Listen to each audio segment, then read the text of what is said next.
왜 카운터 펀치를 맞았을까요? 황금 사역을 진실되게 했기 때문에 중국 공안이 갑자기 훅 불어쳐서 나가라 그래가지고 나오셨어요. 네, 사역을 정말 진실하게 성실하게 잘 감당하시던 우리 조영선 선교사님께서 오늘 중국 문화와 중국 선교 현황과 전략에 대해서 강의하실 겁니다. 제가 잠깐 기도하고 시작하겠습니다. 하나님, 오늘 귀한 우리 선교사님 보내주신 것 감사를 드립니다. 적은 인원이지만은 한 사람이 변화되어서 주의 명령에 순종할 때 어마어마한 주의 사역을 감당하는 줄 믿습니다. 하나님, 오늘 우리 MTC 인원이 적지만은 그러나 하나님 또한 주께서 쓰시는 귀한 우리 사장 목사님을 보내주시고 선교사를 보내주셔서 오늘 귀한 강의를 듣고 도전을 받습니다. 성령께서 함께 하시고 성령께서 깨달음을 허락하여 주시옵소서. 강의하시는 우리 선교사님에게도 능력 주시고 앞으로 귀하게 주님의 일에 쓰임받을 때에 놀라운 열매와 또한 수많은 동력자들을 붙여주셔서 아름다운 사역이 이어질 수 있도록 주님 도와주시옵소서. 거룩하신 예수님의 이름으로 기도합니다. 아멘. 조현준 선생님 나오셔서 7시 30분부터 8시 25분까지 강의를 하시고 35분까지 쉬시고 9시 20분 정도에 강의를 마치도록 하겠습니다. 박수로 환영하겠습니다.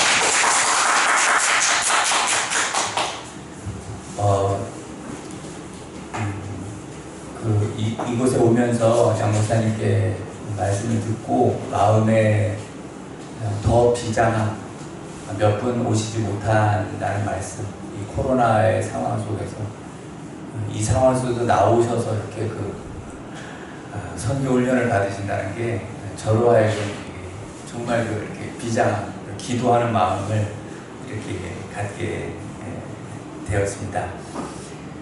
이것은 제가 2018년 추방되어서 나왔을 때 우리 어떻게 양 목사님하고 이렇게 인연이 되어서 춘천 LMDC를 알게 되었습니다. 그래서 와서 이렇게 강의를 하면서 그때 이제 했었던 부분인데 그 다음에 와서 또 하니까 이제 같은 형태여서 저는 개인적으로는 이제 같은 강의라는 걸 별로 그렇게 좋아하지 않아요. 그러니까 새로운 걸 더 연구를 하고 더 경험하고 이런 것들을 하는데 이번에 이제 또 올해 다시 목사님께서 불러주실 때 처음에 했던 그 부분이 그 선교에 있어서 중국 선교에 있어서는 제가 그 중국에서 이제 경험하고 가장 뜨거웠던 나오자마자 이제 바로 글을 썼던 그러한 것들이라 또 그리고 그것은 선교를 여러분이 이렇게 준비하실 때 중요한 부분이라 그것을 이제 다시 거기다 이제 조금 제가 한국에 와서 중국을 경험한 것들을 몇 가지를 더하여서 그 말씀을 드리도록 그렇게 하겠습니다. 그 글에 이제 그 강의안이 좀 나가 있고요. 그것을 여러분이 보시면서 이렇게 하면 좋을 것 같습니다. 중국의 문화와 선교 전략이라고 했지요. 여기서 중요한 것이 뭐냐면 선교를 하는 데 있어서 왜 문화를 얘기를 하고 있느냐라는 겁니다. 사실은 이제 끝에 나오겠지만요.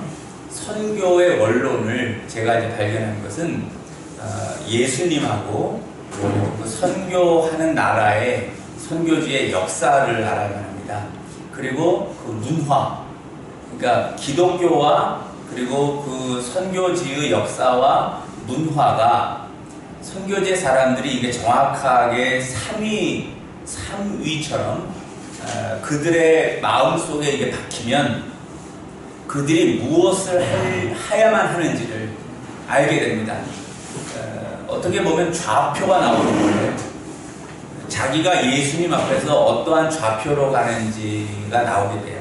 지금도 저는 희한하게 그 중국에서 이제 생활비를 이제 제가 담당을 하면서 텐트 메이커식의 이제 그런 그 선교를 하게 되었어요. 처음에 막막했어요. 후원이 중단되고 이걸 어떻게 사는가. 나는 이제 곧 다시 한국으로 돌아가야만 하나 보다. 2000년에 그렇게 생각을 했습니다. 그런데 이걸 끌까요? 왜 이러는 거를? 괜찮으면 끄는 게 예, 장사님 제일 예, 중요하죠. 저는 끄는 게 좋습니다. 끄는 게 좋을 꺼야 집중이 되고 이제 딱 될 것 같아서. 예. 아이고 감사합니다. 딱 집중되네요. 그래서 어떻게 살아야만 하는가 이런 이제 두려움도 있고 이런 게 있었었는데 하나님이 살게 하셔요. 한 사람의 선교사로서 소독가인데 그 중에 하나가 이제 희한하게 혼자서 역사를 이제 공부를 하는 거예요. 제가 밤마다. 그래서 오히려 제가 이제 선교사이기 때문에 선교사 이전에 목사일 때는 그 중국의 성경의 역사가 이게 성경이라는 게 이스라엘의 역사거든요. 그걸 누구에게도 제가 강의를 할 수가 있겠고 선교사가 되니까 또 중국 역사를 제가 혼자서 다 공부를 했어요. 선교사로 나가기 전에도 그 나라 역사를 아는 게 다 했는데 희한하게 이제 우리나라 역사가 안 됐어요. 그래서 그걸 4년을 나가서 왜 그걸 공부했는지 모르겠어요. 그 공부를 하는데 나중에 하나님께서 그 중국에 있는 그 한국인 국제학교에 저 역사교사 사회탐구 그 교사 자격증 없거든요. 그거를 하게 하신 거예요. 5년 동안 제가 교사가 돼갖고 제 제자를 연세대 사학과가 추천서를 다 써가지고 들어간 친구도 있습니다. 근데 그때 역사를 가르치는데 일어나는 게 뭐냐면 자기 나라의 자기 민족의 역사를 하니까 눈빛이 바뀌어요. 그 예수님을 영접하여서 이렇게 사람이 변화되는 것 같은 것이 수업 시간에 나타났었어요. 그래서 야 이거 이상하다. 이게 뭐냐. 그래서 제가 그걸 쭉 연구를 한 거죠. 그랬더니 사람이라고 하는 것이 예수님을 알고 그 다음에 자기 민족의 역사를 알고 그리고 자기 민족의 문화를 알면은 이게 뭐가 되냐면 좌표가 나옵니다. 자기가 어디에 있는 사람이라고 하는 게 나와요. 이게 선교에서도 중요하지만 교회에서도 매우 중요합니다. 그러니까 기독교 교육에 있어서 어른이든 청소년들이든 어린이든 지금은 이제 주일학교도 많이 없어졌다 그러잖아요. 이거 참 어려운 건데 이것이 세 개가 들어가면 역사와 문화와 예수님이 들어가면 아이들이 좌표가 딱 찍혀요. 자기가 어디에 있는 사람이라는 게 나오는 거예요. 이게 한국에도 이게 아주 중요한 겁니다. 교회 내에서. 그런데 제가 선교를 할 때 그게 발견이 됐어요. 그래서 저는 제가 중국 한족들, 중국어를 사용하는 분들이 제가 이제 선교를 하는 것의 주된 대상들이었는데 제가 있던 지역이 신양이다 보니까 그 지역에서는 이렇게 조선족 분들도 만나게 되는 거예요. 그리고 이제 강의를 해달라고 그러고 또 그들을 가서 가르칠 때도 있어요. 근데 어느 날 연길에 가서 그 지하신학교에 있는 그 지도자들을 가르치는데 한번 이제 그 역사에 우리의 역사의 어떤 예를 들고 이렇지 않습니까? 했더니 하나도 모르는 표정이에요. 그래서 왜 이거 모르세요? 그랬더니 전혀 모른다는 거예요. 왜 모르시죠? 학교에서 안 배우셨나요? 했더니 놀랍게도 조선족 학교들에서 그 자치 시인에도 인구가 이제 한국으로 나서 점점 빠지고 있으니까 통폐합되고요. 그리고 자기들 어렸을 때 조선 민족의 역사를 안 가르친다는 거예요. 중국은 그걸 아는 거죠. 55개의 모두가 56개의 민족인데 중국 한족이 93%예요. 그리고 7%가 소수민족들인데 이 소수민족이 55개의 민족으로 나뉘어져 있어요. 그 중에서 우리 조선족이 한 200만 명이 있었는데 제가 그 올해 그 이야기를 들으니까 거의 90만 명이 나와 있나 봐요. 한국으로. 그러니까 재작년에 들을 때는 83만 명 정도로 들었거든요. 그런데 올해는 거의 한 90만 명 정도가 조선족들, 중국의 조선족들이 한국에 나와 있는 것으로 알고 있습니다. 그러면 거의 대다수가, 그리고 이제 중국 내에서도 저 상해라든지 청도라든지 북경이라든지 여러 곳으로 이제 돈벌이를 위해서 일자리를 찾아서 이제 퍼져나가요. 그러니까 실제로 연길 자치시에 남아있는 분들은 불과 수십만 명밖에 안 되나 봐요. 그러니까 그게 자치시인데 완전히 줄어들었고 중국 이제 정부에서는 이것들을 통폐합하고 우리의 역사, 조선족의 역사를 안 가르치는 거예요. 그러니까 그 지도자들이 하나도 그거를 모르고 있었어요. 그래서 제가 5일 동안을 가르치는 거거든요. 그런데 월요일, 화요일을 가르쳤다가 수요일 날 제가 그 지도자들에게 오늘은 성경을 가르치지 않겠습니다. 그리고 우리 조선 민족의 역사를 제가 강의하겠습니다. 그리고는 아침 9시부터 밤 10시까지 쭉 제가 우리나라의 역사를 강의를 했어요. 10시 다 끝나고 한 분이 우시더구만요. 우리의 역사를 다 듣고는 눈물을 흘려요. 저도 마음이 참 뭉클했어요.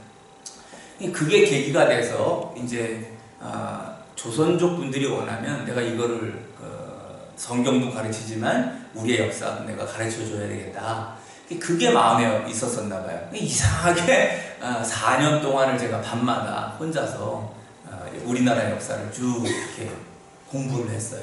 근데 그게 희한하게 역사교사 자격증도 없는 사람이 우리 국제학교에 가서 강의를 하고 그 영어로 가르치는 국제학교에도 가서 제가 한국인들이 많으니까 거기서도 이제 이렇게 강의를 하게 되었었고 그런 일들이 있었어요. 그 눈빛들이 변하고 이렇게 자기들의 인생을 찾아가는 그런 모습들을 봤죠. 그래서 이 역사가 그렇게 중요하고 문화도요 굉장히 중요한 건데 문화의 이 그럴 문자가요 한자로 이 그럴 문자가 뭐냐면 우리가 문신하잖아요. 몸에 문신을 하면 어떻게 됩니까? 이게 영원히 빠지지 않죠. 이렇게 새겨놓은 문신이 문화도 마찬가지라는 거예요. 문신은 몸에 새겨진 거죠.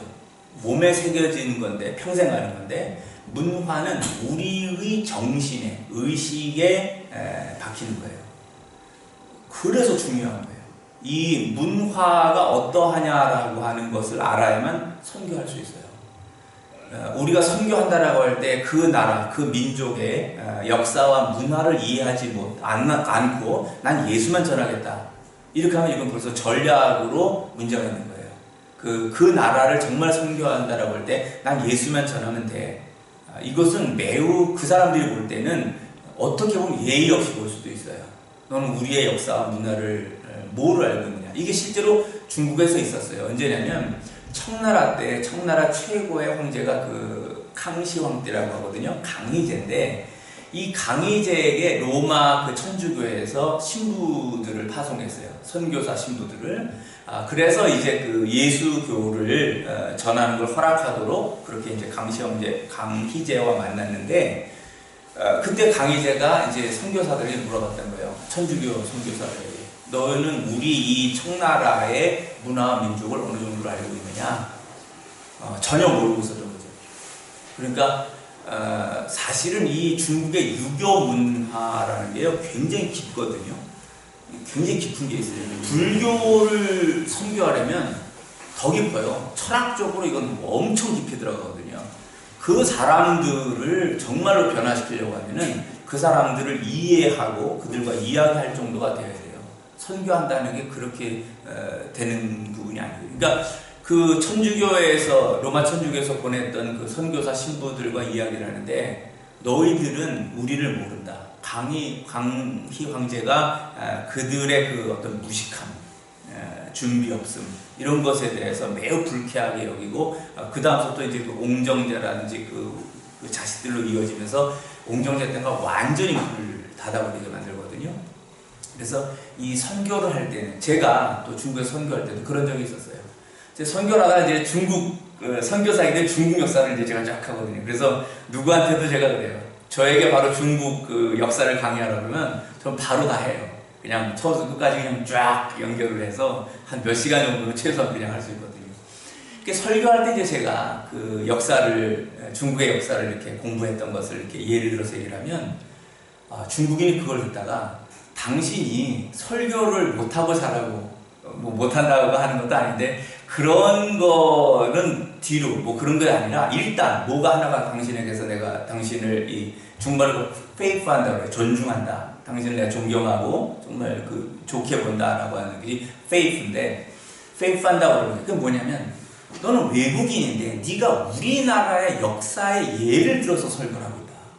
네가 지금 설교를 하는데 네가 우리나라의 어떤 역사적인 예들을 들어서 지금 설교를 하고 있다는 게 그게 감사하다는 거죠. 그만큼 너는 선교를 하기 위해서 우리를 알고 우리를 이해하고 우리의 것을 공부하고 준비해서 왔다라는 거예요. 그러니까 다른 건 다 몰라도 조선교사 당신이 갖고 있는 그 태도가 난 정말 마음에 든다. 이렇게 얘기를 해주는 분도 있었어요. 그래서 이게 참 그 선교사로서 준비를 할 때 그 아주 중요한 거다. 그 벌써 뭐가 이렇게 점수를 따고 들어가는 부분도 그 속에 있다는 겁니다. 그래서 이 문화는 그 문신이 밖에 있는 거라면 문화는 정신 속에 새겨진 영원히 없어지지 않는 거예요. 그게 이제 언어를 통해서 와요.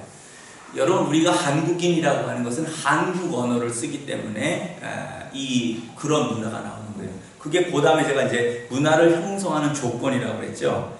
이 문화를 형성하는 조건은 언어에서부터 시작이 됩니다. 근데 이 언어가요, 뭐가 있냐면 우리는 왜 우리의 사상을 전달하기 위하여서 이 언어를 쓴다고 생각하잖아요. 내가 생각한 것을 저 사람에게 전달하려고 우리는 지금 말을 한다고 생각하는데 놀랍게도 이게 뒤집어진다는 거예요. 뭐냐면 내가 쓰는 말이 곧 나의 사상을 이미 결정하고 있다는 거예요. 우리의 언어가 우리의 사상을. 여러분 미국 사람은 왜 미국 사람인가? 미국 영어를 쓰기 때문에 그렇습니다. 그러면 그 영어가 미국 영어가 미국의 문화를 만드는 거예요. 만일에 미국 아이, 백인이나 흑인 아이를 우리나라에다가 어려서부터 태어나길 우리나라에 태어나고 미국 부모가 아니라 고아였는데 우리나라 한국 부모 밑에서 컸다. 걔가 백인이든 흑인이든 아무 상관이 없어요. 걔는 완전히 한국 정신 같습니다. 그게 왜 그러냐면 한국어를 사용을 하면서 한국어가 모국어가 되어버리면 흑인이든 백인이든 상관없이 한국 정신과 한국 문화가 들어가는 거예요. 그만큼 언어는, 그러니까 이 언어가 뭐냐, 우리는 사상을 전달하기 위해서 언어를 쓴다고 그걸 도구라고 생각을 했는데 놀랍게도 언어가 우리의 사상을 만든다는 거예요. 이게 어디까지 연결되냐면 창세기 11장 바벨탑 사건과 연결이 되는 겁니다. 여러분 그때 창세기 11장 시작이 온 땅의 언어와 구음이 말하는 것이 하나이었더라 그럽니다. 그래서 이 사람들이 시날 평지에 모여서 시날 도시를 만들고 거기에 하늘에 탑을 쌓아 올리죠. 그래서 우리 이름을 내고 그리고 흩어짐을 면하자. 하나님이 그 이전에 아담하고 노아에게 너희는 생육하고 번성하라 땅을 정복하라는 명령을 내려놓으셨어요. 인간은 하나님 말씀을 따라서 온 세상에 편만해야 되는데 시날 평지에 모여있는 이 사람들이 지금 한 게 뭐냐면은 흩어지지 않겠다는 거예요. 그리고 하나님께서 인간을 창조한 것은 하나님의 영광을 위하여서 우리를 창조하신 거거든요. 하나님께 영광을 돌리는 삶이어야 돼요. 그런데 거기 시날 평지에서 도시를 만들면서 이 사람들이 뭐라고 하냐면 우리 이름을 내자 그랬어요. 하나님의 이름을 내는 게 아니라 우리 이름을 낸다는 거예요. 야, 이게 완전히 인본주의의 것이 그 시날 평지 도시에서 이미 나타나고 있는 거죠. 하나님께서 내려가서 사람들이 하는 것을 보시는데 이거 금지할 수가 없겠다. 이 전능하신 하나님 볼 때는 아무것도 아니에요. 사실 인간을요. 그냥 쓸어버리시잖아요. 노아의 대홍수 같은 게. 근데 그걸 쓸어버리는 경우로 보시는 게 아니에요. 이 사람들을 가만 놔두면 자기 이름을 내기 위하여 하나님의 명령에 불복하는 것을 위해서 총과 단결해서 나가는 모습이 있는 거예요. 그러니까 하나님께서 이들을 어떻게 흩으실까 하다가 가장 유효하게 사용하신 방법이 뭐냐면 언어를 흩어버리신 거라는 거예요. 언어가 흩으니까 생각이 흩어지고 사상이 흩어지니까 단합이 안 된 거예요. 그러니까 시날 평지에서의 도시 건축과 바벨탑 축성이 계속 못 올라갔죠. 그러니까 우리 이름을 내고 그리고 하나님의 명령을 어기려고 했던 흩어짐을 면하자라고 하는 그 인간들의 표가 다 파괴당하고 그들은 하나님의 말씀대로 흩어지게 됩니다. 그래서 이 현대의 소시르라고 하는 언어학자는 우리의 언어를 구조주의 언어학이라고 해요. Structural Linguistics라고 하는데 언어에 의하여서 사상과 문화와 문명이 결정된다는 거죠. 그래서 반대로 본 거예요. 언어가 사상을 전달하는 도구가 아니라 언어가 오히려 각 민족의 사상과 문화와 문명을 만든다라고 하는 것을 보여준 것입니다. 그래서 이제 문제는 뭐냐면 이때 흩어지고 언어는 각각의 정신적인 이 벽들을 만드는 거예요. 모든 언어에 의해서 민족들이 나눠지고 민족과 민족 사이엔 문화와 문명이 생기기 때문에 그것을 건너가기가 쉽지 않은 그런 그 힘든 상황이 되는 거죠. 그래서 선교라고 하는 것은 뭐냐면 역사신학자들은 예수님의 탄생 때를 가장 적합한 시기라고 봅니다. 그때 예수님이 탄생하셔야 된다는 거예요. 역사신학자들은. 왜 그러냐면요. 로마 제국이라고 하는 나라가 그 이탈리아 반도에서 시작된 이 작은 나라가요. 어떻게 되냐면은 그 헬라 지역하고 그리고 북아프리카 지역, 헬라 지역에서 더 나아가서 지중해 동쪽까지 해서 3개 대륙, 유럽과 아시아와 아프리카를 다 점령을 하면서 지중해라고 하는 이 바다가 로마 제국의 호수처럼 변했거든요. 그래서 로마인들은 이 3개 대륙을 정복을 하면서 뭐라고 부르냐면 지중해를 우리 바다 이렇게 불러요. 혹은 우리 호수라고 불러요. 로마인의 호수 혹은 로마인의 바다라고 불러요. 그건 누구의 것이 아니라 로마가 3개 대륙을 점령했으니까요. 자, 제국을 나쁘게 보는 경우가 있는데 제가 선교사님께들도 이제 이렇게 어떤 데는 글을 보내드리고 때로는 이제 강의를 할 때도 있고 또 토론도 하고 그러는데요. 어떤 선교사님이 이런 질문을 한번 하셨어요. 뭐냐면 제국이라고 하는 거, 그러니까 제국을 하면 이게 이제 우리 그 서양에서 제국주의와 함께했던 지난 200년 전서부터 한 100여 년 전 뭐 이럴 때 제국주의와 함께했던 개신교라고 하는 그 비판이 있어요. 그러니까 서양의 제국주의가 막 식민지를 만들잖아요. 그 아시아와 아프리카와 그리고 남미, 사우스 아메리카의 유럽 사람들이 그거 다 점령을 하고 거기 있는 자원들을 빼가죠. 그러면서 이제 선교사들은 그 시기에 이제 파송이 돼서 그 지역의 주민들을 이제 예수를 믿게 한 거예요.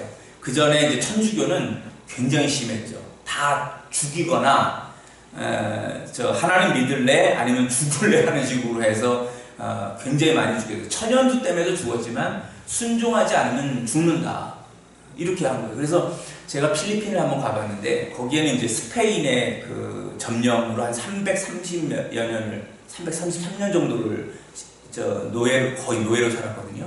그래서 필리핀 사람들에게는 예스라는 말이 스페인 사람들이 뭘 시키면요. 예스라는 말이 7개인가로 그 뜻이 분류가 된대요. 그럼 맨 끝에 예스라는 뜻은 노라는 뜻이래요. 안 하는 건데 노 했다가 죽이기 때문에 절대로 노라는 말을 스페인 사람이 하면 못하고 예스라고 말한다는 거예요. 그래서 그것을 필리핀 사람들끼리는 저 사람이 예스라고 말했지만 그 예스가 무슨 뜻이 있느냐라는 것은 어감, 태도와 이런 걸 보고 안다는 거예요. 저게 지금 노라고 한 거지 예스라고 한 거지.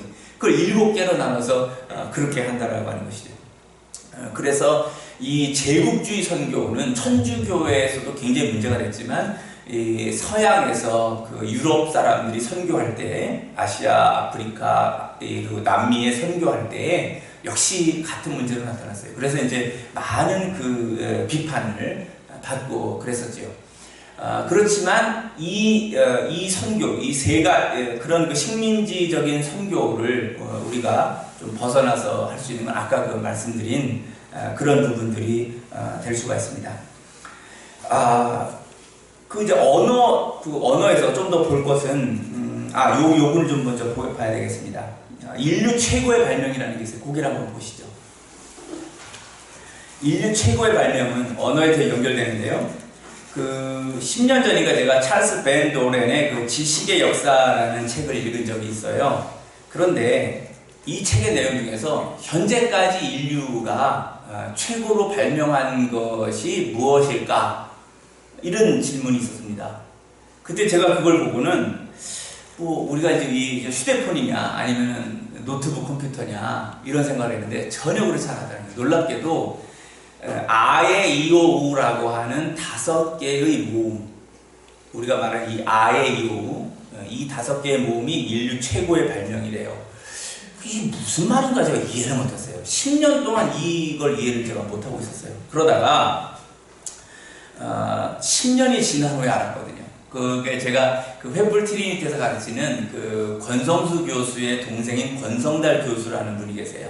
그분의 강의를 제가 이제 CGN TV에서 우연히 보다가 이분은 그 히브리 이스라엘에서 18년인가 사셨던 분이거든요. 근데 이제 폭탄 테러도 맞았어요. 식당에서 밥을 먹다가 폭탄이 터져버린 거예요. 그래서 온몸에 이 화상을 당하고 지금도 이스라엘 정부에서 그 치료비를 준대요.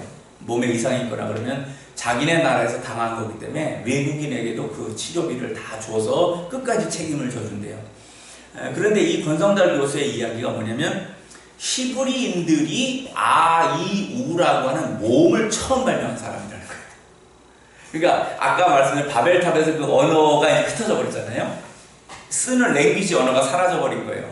그래서 이제 다 흩어져 가는데 인간이 스스로 자기가 하는 말을 다 혼잡케 하셨기 때문에 말에 따라서 그것을 언어로 이 스피킹이 하나의 그 랭귀지로서 언어로서 남으려면은 표기가 돼야 되는 말이에요. 이 표기를 어떻게 할 거냐라고 하는 것에서 처음에는 그림 문자를 쓰죠. 그려서 서로를 표현할 거예요. 산을 그려놓고 산에 가라. 뭐 새를 그려놓고 새다. 이런 게 이제 이집트 상형 문자거든요. 그리고 중국의 상형 문자가 있어요. 고대에는 다 이런 상형 문자에서 시작을 해요. 그럼 이게 보통 어디로 가냐면 표의 문자라고 합니다. 뜻글자로 가는 거예요. 그러니까 다 이 뜻글자로 가고 있었던 거죠.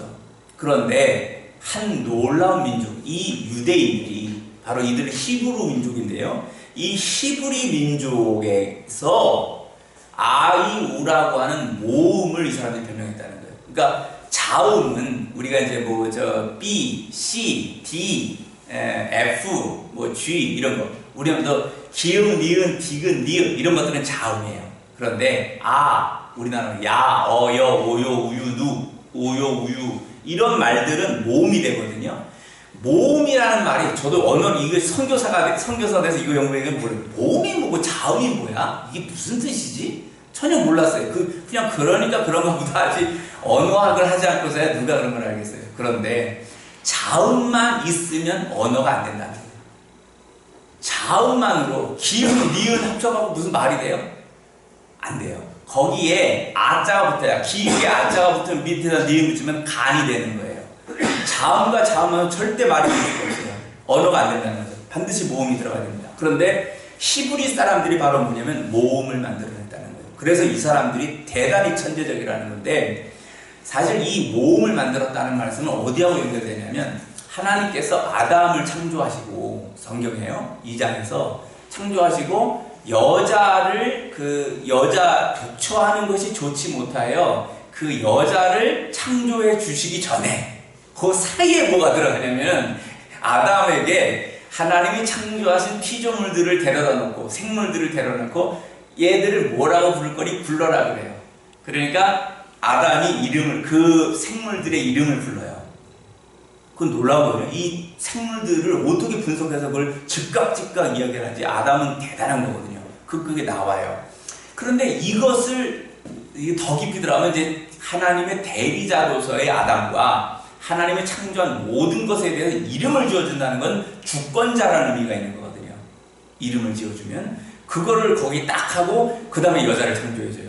이거는 지금 교회에서 여성신학 하시는 분들은 굉장히 기분 나빠하실지 모르지만 그 다음 남자가 여자, 아담이 하나님이 창조해준 여자를 보고 뭐냐면 너는 남자에게서 나왔은 즉 여자라 하리라 그래요. 히브리어는 이 남자를 이쉬라고 그래요.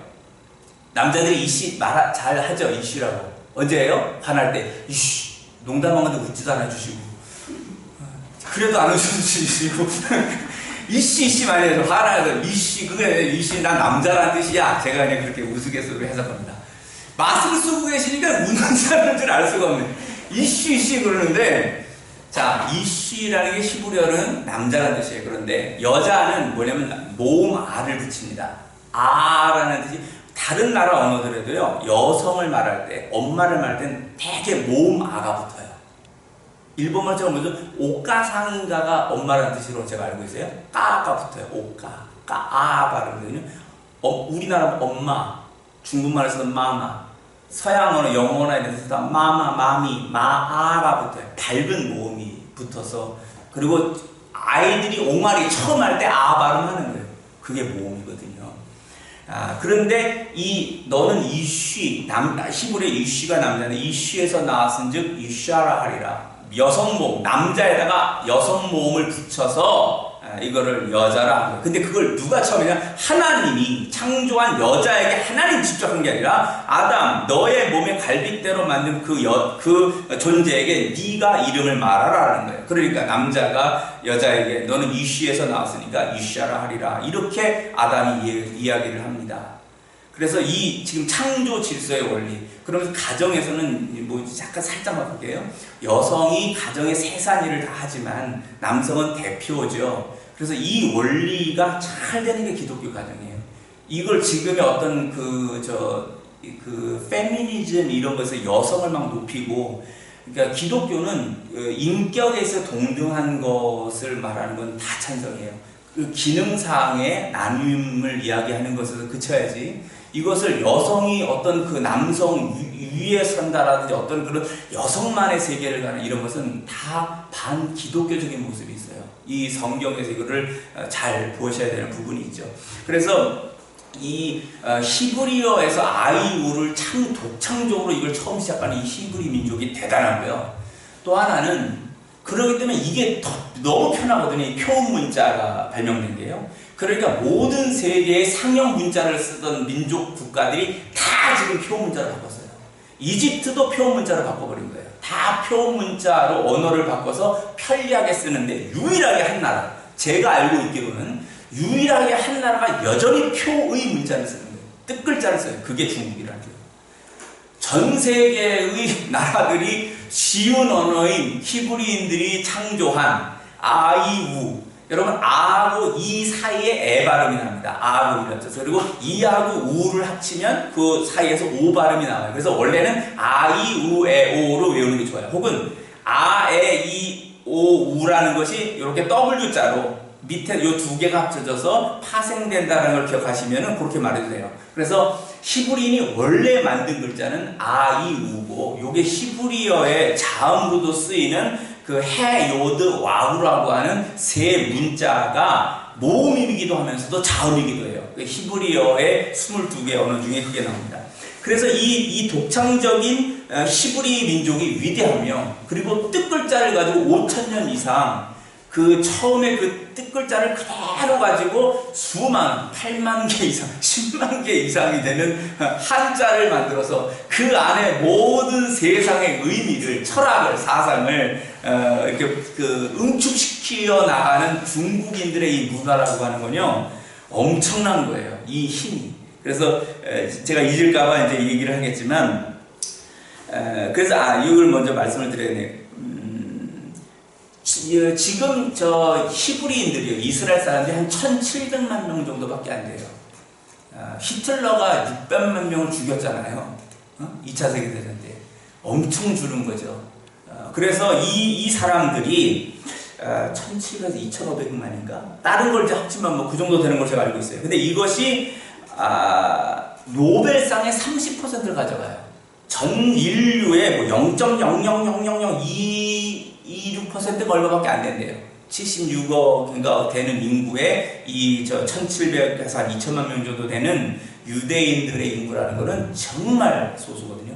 그런데 세계 인류의 공헌한다라고 하는 사람들에게 주는 상 30%를 이스라엘 사람, 유대인들이 가져간다는 건 놀라운 거죠. 그래서 이 교육에서도요. 그런데 그걸 따져봤어요. 누가 그러면 그들이 우리보다 더 뛰어나냐? 그러지 않아요. 그런데 놀라운 교육이 있어요. 저는 그것을 우리는 잘 알고 쉐마라고, 들으라 이스라엘아, 신명기 6장 4절에서 9절에 나오는 쉐마라는 히브리어에 들으라거든요. 암송하고 외우고 하는 절대적인 복종, 순종에서 오는 교육이 있는데, 또 하나를 많이들 말씀 안 하시는 거예요. 그게 뭐냐면 예수님이 십자가에서 돌아가실 때 십자가에서 하신 말씀 중에 하나예요. 엘리 엘리 라마 사박다니 그래요. 거기서 라마라는 말이 뭐냐면 왜 그렇습니까? 라는 말이에요. 영어로 why예요. 중국어로는 왜이셔머라고 하는데, 왜입니까? 제가 왜 죽어야 됩니까? 왜 이러한 것입니까? 라고 하는 예수님 십자가에 죽으시면서까지 왜라는 말.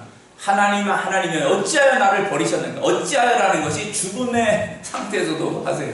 그래서 이 쉐마와 라마라고 하는 거 교육이, 우리 쉐마는 잘 알고 있는데 라마에 대한 교육이 있어야 돼요. 히브리 사람들은 무조건 외운다라고 절대 안 그렇습니다. 헬라 사람들이 갖고 있는 그 질문 토의보다도 더하면 더하지 결코 덜하지 않은 사람들입니다. 그래서 지중해권 문명에 있어서는 이 why라고 왜 그렇습니까? 라고 하는 것은 이것이 이해되도록 그렇게 쉐마 들으라라는 것과 왜 그렇습니까? 라는 이 두 가지를 항상 반복하고 있어요. 이 교육이 아이들이 자라날 때 살짝 조금 더 갈게요. 예수님이 12살 때 성전에 갔다가 그 가족들이 친척들과 함께 올라가는 걸 먼저 갔죠. 근데 예수님 소년, 12살의 소년 예수는 안 갔어요. 그래서 다시 찾으러 왔는데 뭐하고 계셨다고 그랬어요? 유대 랍비들과 예루살렘의 랍비들이 묻기도 하고 들으시기도 하신다고 그랬어요. 이 말이 놀라운 게 뭐냐면 여러분 예루살렘의 랍비라는 오늘날로 따지면 서울대 교수라고 봅시다. 미국으로 보면 하버드대 교수고 MIT 공대 교수들이라고 볼 수 있어요. 예루살렘의 랍비라고 하는 거요. 그러면 12살짜리 소년애가 뭔 질문을 한다고 대답하겠어요? 애들은 가라 이러겠죠. 더 큰 다음에 와. 너 서울대 합격한 다음에나 얘기하자. 뭐 이럴 수 있잖아요. 그런데 안 그런다는 거예요. 예수님이 물론 특별하셨기 때문에 범상치 않다라고 얘기했을 수도 있을 텐데 그런 게 아니라 물으면 아이들이 묻는 것에 어른들이 대답해주는 문화가 되어 있다는 겁니다. 그런 문화, 왜 그렇습니까? 라고 하면 그 왜 그런 것에 대한 올바른 대답, 어른들이 하고. 그래서 이스라엘의 엄마들은 자기가 이제 어렸을 때 대답을 했는데 못하면 찾아서라도 해주고, 찾아서 안 되면 선생님을 구해서라도 대답을 꼭 하게 해준다는 거죠. 그리고 중국의 엄마들은 애들이 돌아오면 뭘 하냐면 오늘 뭘 외웠니? 이걸 물어본다는 거예요. 니 찐티엔 빼이 뭐 이렇게 얘기해요. 빼이 외운 게 뭐야? 이러고. 우리나라 엄마들은 뭐래요? 한국 엄마들이니까 아주 얘기했는데 오늘 뭐 배웠니? 이러는 거죠. 선생님에게서 뭘 배웠니? 이거를 저희 어머니 때는 그렇게 물었어요. 요즘 엄마들은 안 그런지 모르겠는데 하여튼 뭘 배웠니를 우리는 물어요. 배웠느냐는 문제. 이스라엘의 엄마들은 뭐냐면 오늘 선생님에게 뭘 질문했니? 이게 라마예요. 왜 그렇습니까? 라는 게 굉장히 중요하거든요. 왜 그렇습니까가 이해되면 쉐마가 되는 거예요. 혹은 쉐마를 하다 보면 라마가 나오는 거예요. 왜 그렇습니까? 라는 거예요. 외우다 보면 왜 이것이 이렇습니까? 라는 것에 대한 것은 라마가 되고 대답이 되면 다시 쉐마가 되고 쉐마와 라마 사이가 계속될 때 이게 교육이고 이게 노벨상 30%를 가져가는 가장 작은 민족임에도 할 수 있는 그것이 이스라엘의 특징이에요. 그들이 결코 뛰어나서가 아니라 그들은 하나님의 말씀 속에 있는 진리 쉐마와 라마를 가지고 한다는 거예요. 이거를 교회에서 이거를 했어야 됐고 이걸 해야 된다는 거예요. 지금 철저하게 이 부분에 관한 것이 되어야 한국 기독교를 살리고 한국 기독교가 안 살면 선교가 죽거든요. 코로나 때문에 지금 많이 못 나오셨지만 이 지금 전망들이 교회가 작아지고 선교도 이렇게 위축될 것으로 보고 있어요. 저는 선교사로서 또 목사로서 이 상황을 볼 때 굉장히 안타깝거든요. 이걸 어떻게 살려낼 것인가? 어디서부터 손을 대서 어떻게 되느냐? 방법을 알아도 함께 해야 되거든요. 그 가는 방향에 있어서. 그러나 그걸 전체를 다 할 수 있는 힘은 없고 어떤 원리를 찾아내는 것이 저의 사명이라면 그런 것들을 연구하고 생각하고 글을 쓰고 만들어 나가겠습니다. 주님 그 일을 다 하는 것은 제가 할 수 있는 것은 아닙니다 라고 현재는 보고 있습니다. 여하튼 이렇게 되고요. 근데 한족 아이들은 이 중국 문화라는 것, 중국어 이 한자 지금 한 8만에서 10만 이상이 되는 이 놀라운 거는요. 이게 정보가 응축된다 그랬잖아요. 이 중국인의 놀라운 점은 뭐냐면 여러분 옛날에 몽골이 한족을 정복을 했어요. 송나라를 점령을 해서 송나라가 제 조상의 나라거든요. 제가 조씨인데 저의 조상의 족보를 보면 조광윤의 후손이 고려시대로 넘어와서 이제 저희가 이제 살게 된 거예요. 근데 그 송나라를 멸망시키고 했던 그 몽골이 나중에 보면은 그 원나라를 세웠을 때 원나라의 문화로 다 들어옵니다. 이제 더 나가서 이제 하지만 다 들어오는 게 되고요. 그 다음에 청나라 있잖아요. 이제 우리 병자호란을 일으켰던 이 청나라는요. 지금 완전히 문명을 찾을 수가 없어요. 완전히 한족에 흡수되어 버렸고 지금 청나라 말을 하는 그 학교가 몇 개 안 된다고 제가 듣고 있습니다. 그 대청제국이라고 중국말 따 친구 그러면서 아주 드라마를 보면요.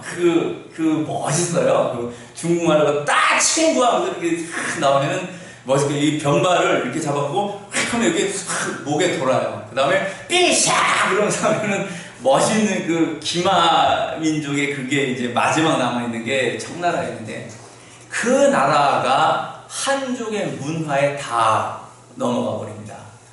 그러니까 이 한족이랑 이 표의 문자를 쓴 이 중국 민족의 문화를 우리는 여기서 이제 오신 분들이 이게 돈을 벌러 오시고 또 마오쩌둥 시대 때의 그 공산주의 사상 때문에 수십 년 지금 못 살게 된 거예요. 근데 지금 시장 경제로 바뀌면서 개방되면서 엄청나게 올라가고 있거든요. 우리 그 5천년 역사에서 뭐냐면 딱 한 3, 40년을 우리나라가 중국보다 잘 살았대요.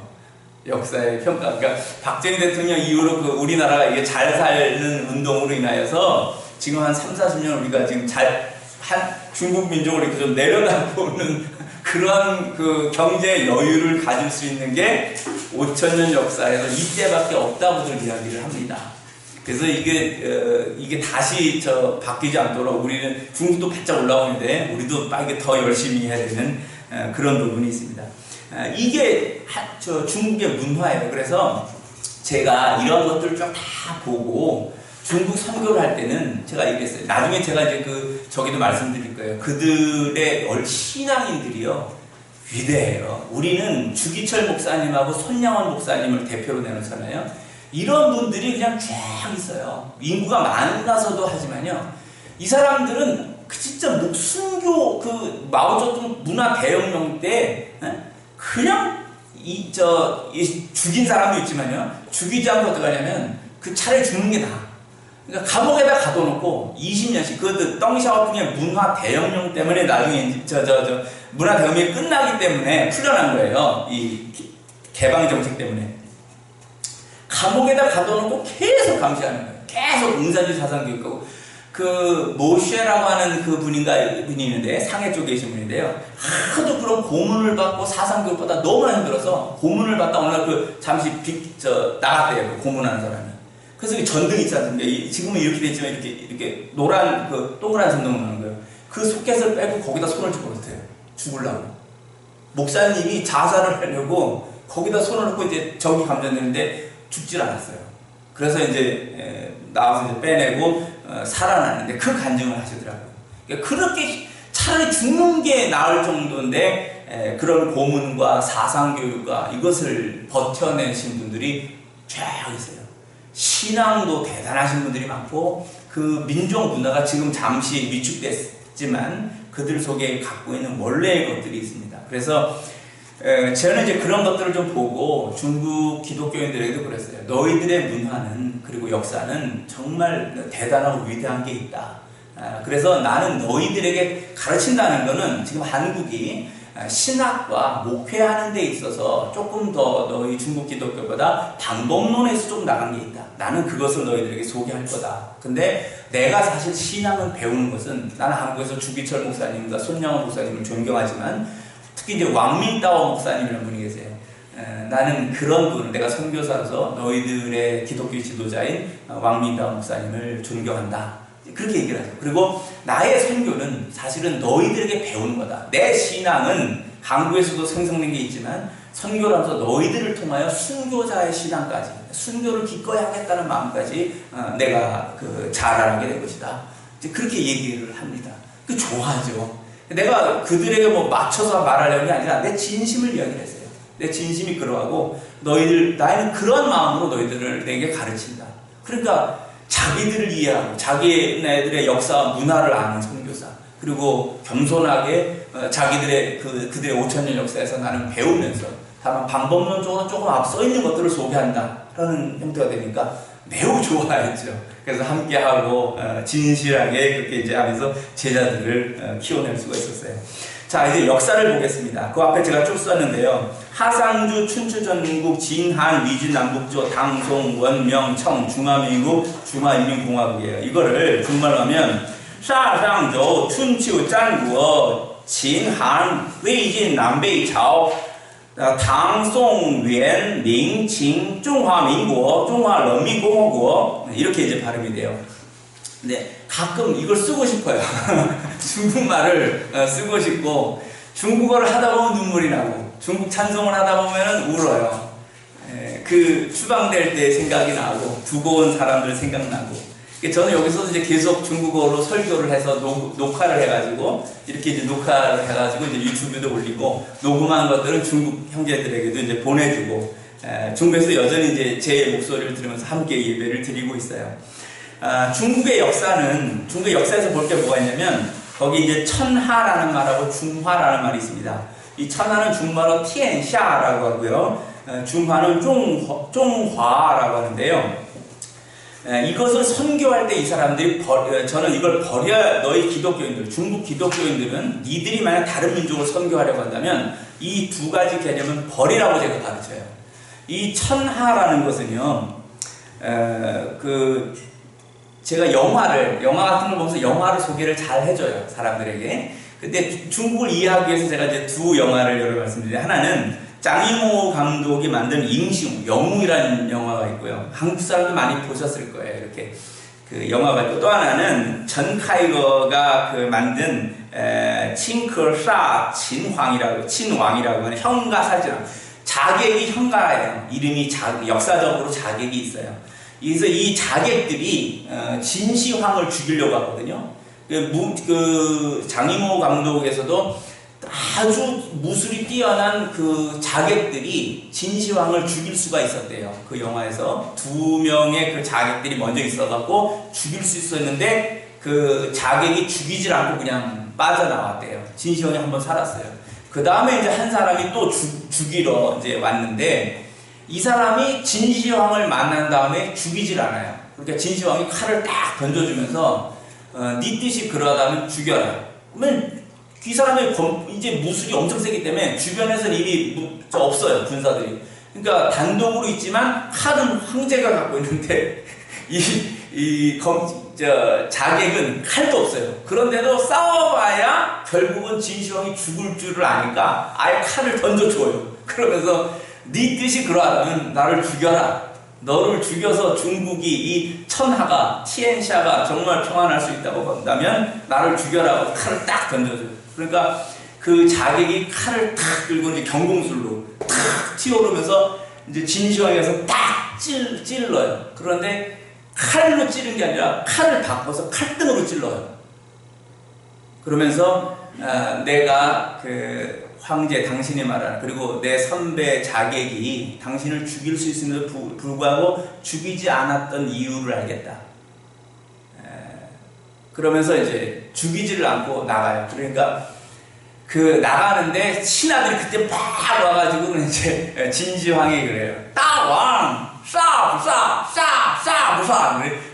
사가 죽인다는 거예요. 부사는 죽이지 않나요? 죽이나요? 죽이지 않나요? 이걸 계속 물어요. 그러니까 이거는 질서를 위해서도 안 죽일 수가 없어요. 황제를 죽이러 온 자를 어떻게 살려줘요? 그러니까 그래요. 그러니까는 엄청난 이제 화살들을 갖다가 쏴가지고는 그 문 앞에 서 있는 자객이 이제 자객이 있는 모양만 여기 맞았으니까 이제 이 나무벽에 이제 화살들이 박혀서 딱 이 사람이 죽었다는 걸 표현을 하죠. 그러면서 죽이지 않고 떠났던 자객이 하는 말이 뭐냐면 왜 당신은 진시황을 죽이지 않았냐 했더니 거기다 쓴 말이 뭐냐면 티엔샤예요. 천하라는 거예요. 이걸 중국말로 오히려 티엔샤 천하를 위하여서 저 사람이 저 6개의 나라를 다 합쳐가지고 진나라라고 하는 큰 나라를 만들었는데 우리 조국의 복수를 위해서는 저 사람을 죽여야 하지만 이 전체의 티엔샤 천하라고 하는 중화 인민들 전체의 삶을 위해서는 저 사람을 살려놔야 된다. 자객들이 그걸 깨달았다는 거예요. 그러니까 이건 지금 정치 영화죠. 지금 중국 인민들이 이 영화를 볼 때 뭐냐면 중국 공산당이 하는 일이 문제가 많아도 중국 천하를 위하여서는 중국 공산당을 그대로 가도록 놔둬야 한다는 말이거든요. 그게 거기 메시지가 있는 거예요. 그래서 이 영화를 이제 정치적으로 보면 그렇게 이제 해석이 되지만 아주 재밌게 잘 만들었어요. 그리고 형가 살진은 실제 역사인물인데 역시 이 사람은 나중에 실패하는 거로 나오지만 역사에 실패한 거로 나와요. 그래서 진시황이 직접 쳐 죽여버리는 거로 나오고 영화도 그렇게 나오긴 하는데 문제가 뭐냐면 형가가 나중에 죽을 때 웃어요. 이 영화에서는 막 웃어요. 그러니까 진시황이 몇 번을 찔러요. 막 찌르면서 이제 진시황이 물어요. 팍 찌르는데 허허 웃으니까 니 왜 저걸 샤? 이러면 너 왜 웃냐? 어? 내가 널 지금 죽인데 너 왜 웃냐 이놈아? 그러면서 이제 또 찔러요. 그러니까 허허 웃어요. 그러니까 니 왜 저걸 샤? 그러면서 또 막 몇 번 찔러서 이제 결국 형가가 죽는데 여기 영화는 마찬가지로 뭐냐면 죽일 수 있는 널 죽일 수 있지만 살려준다라는 뜻이거든요. 그 영화에서 표현하는 거. 이게 똑같은 형태들을 말하고 있는데 그만큼 천하라는 걸 생각하죠. 여기서 이제 시오노 나나미라고 하는 그 로마의 이야기라는 그 소설이 있는데 소설이 아니라 이제 책이죠. 교양책 같은 로마 제국 전체를 풀어놓은 거예요. 제가 이걸 그 한번 나를 잡아서 한번 쫙 다 읽었어요. 그 하루에 한 번씩 500권 정도씩 되는데 한 열흘인가 얼마치를 잡아가지고 그냥 그걸 다 한번 읽었습니다. 꼭 한번 읽기를 원해요. 여러분 기독교를 이해할 때도 로마 제국을 이해하지 못하면 기독교 이해하기 어렵습니다. 성경의 복음서와 사도행전 그리고 바울서신 이 신약의 모든 세상은 사실 로마 제국과 연결되어 있습니다. 그래서 꼭 로마 제국을 선교를 마음에 두시고 그리고 일반 신자보다 벌써 여러분들은 더 올라오셔서 깊이 있게 보시는 분들이기 때문에 그 정도를 이렇게 같이 해서 보시기를 권합니다. 그런데 로마인에서 시오노 나나미가 말하는 게 뭐냐면 로마인들은 돈이 생기면요 그 돈으로다가 고속도로를 놓은 거예요.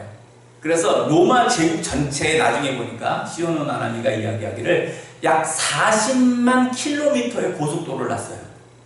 그리고 어떤 그 아피아누스라고 하는 분은요 처음에 그 우리나라 따지면 경부고속도로죠. 한 250km 정도 되나 270km 정도 300km 정도 되나 보네.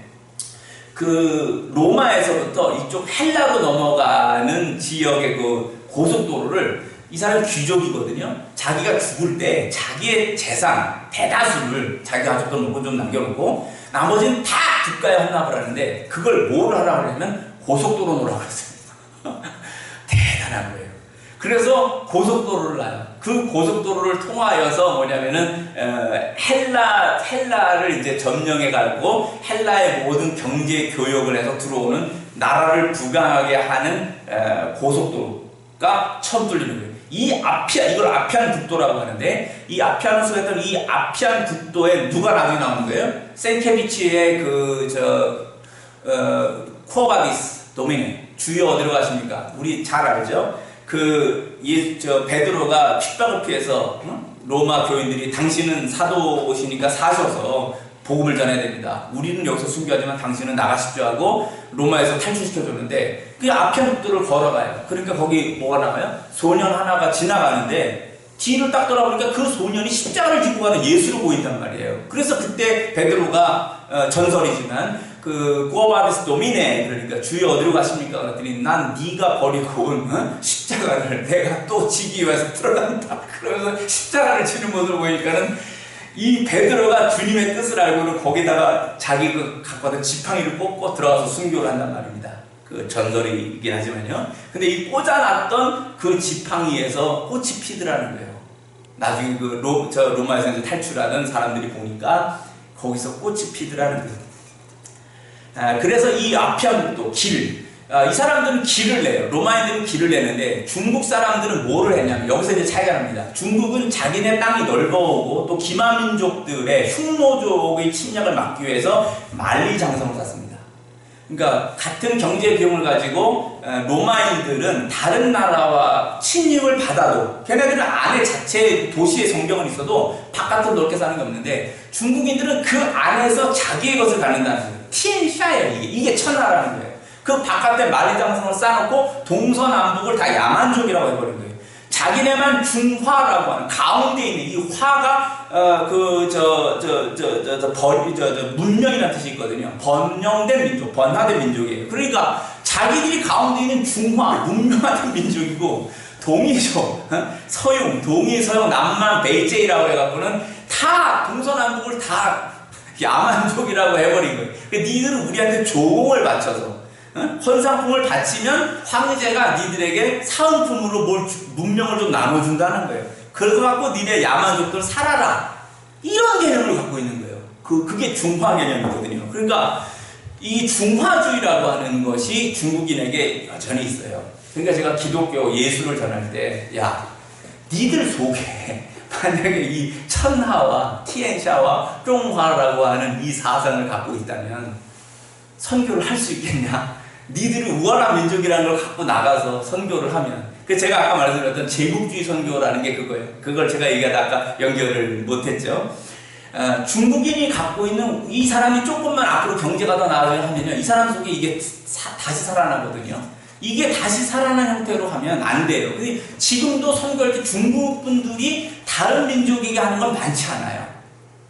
그 중국인들이 기독교인들이 지금 이제 많이 그 가난하신 분들 가서 이게 이제 가정교회 속에 나오긴 하는데, 그런데 이게 지금 효과를 많이 못 내고 있어요. 앞으로 그게 낼지 어떨지는 몰라요. 그런데 여전히 그들은 외국에서 이렇게 선교를 하는 걸 보면은 역시 화교들이나 오랫동안 이미 그 나라에 이렇게 적응이 된 그걸 화인이라고 그래요. 화인이나 화교들에게 하지 다른 분들에게 넘어가는 게, 이게 뭐냐면 만리장성을 쌓았던 그 안에 자기들만의 천하라는 생각을 갖고 있는 거고, 자기들만이 위대하다라고 하는 중화 사상이 여전히 있어요. 그래서 그들에게 예수를 전하고 선교를 하는, 예수님의 말씀대로 하는 것을 하도록 하기 위하여서는 이거 버리게 해야 되는 거죠. 이것보다 더 뛰어난 예수님의 말씀이 너희들의 문화를 넘어설 수 있겠니? 믿음으로 너희들이 그걸 넘어설 수 있겠니? 이걸 이제 말하게 되는 거죠. 25분서부터 쉬라고 그랬죠? 예. 제가 오늘 진짜 이게 정말 좋은 강의를 하고 있는 거예요. 딱 시간 맞춰서 쉬고 하니까. 재밌으셨나요? 예. 네, 조금 이따가 10분 쉬었다가 계속 하겠습니다.